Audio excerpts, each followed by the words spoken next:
আজকে আমরা করব ক্লাস 6 এর কোষে দেখি 1.4 এর 8 এর অঙ্ক। তার জন্য আমরা কি লিখে নিয়েছি এখানে হাজার, শতক, তারপর দশক, একক, দশমিক, দশাংশ, শতাংশ আর সহস্রাংশের ঘর।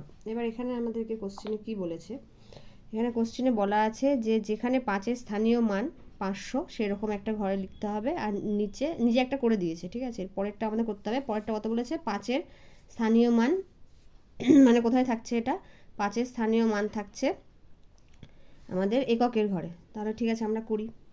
এককের ঘরে থাকলে কত হচ্ছে, আমি এককের ঘরে একটা 5 লিখলাম।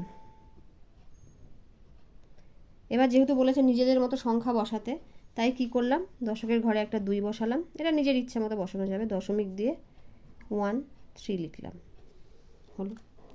এরপরে কি বলেছে, এরপরে আমাদের বলেছে যে 5/10, তার মানে আমরা কোন ঘরে এবার বসাবো, দশাংশের ঘরে 5 বসাবো।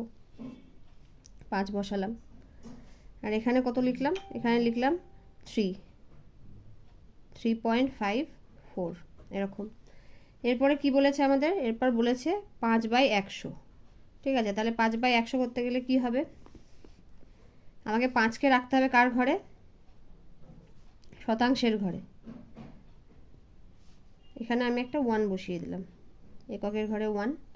আপনারা নিজের ইচ্ছা মতো সংখ্যা বসিয়ে নিতে পারবেন। আর এখানে আমি কত লিখব, এখানে সহস্রাংশের ঘরে 2 বসিয়ে দিলাম, হলো।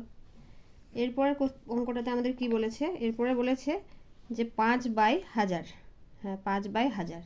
তাহলে আমরা কি করব, 5কে রাখতে হবে আমাদের সহস্রাংশের ঘরে।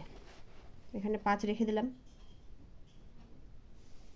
আর কত, এখানে হয়তো 2 বসালাম এককের ঘরে, এখানে 1, এখানে 2। এইভাবে আমাদের 8 নম্বর অঙ্কটা কিন্তু কমপ্লিট হয়ে গেল।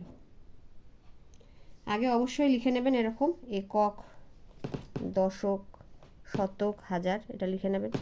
নেওয়ার পর কি আসছে, এখানে দশমিক দিয়ে দশাংশ, শতাংশ, সহস্রাংশ, এভাবে লিখে নিতে হবে।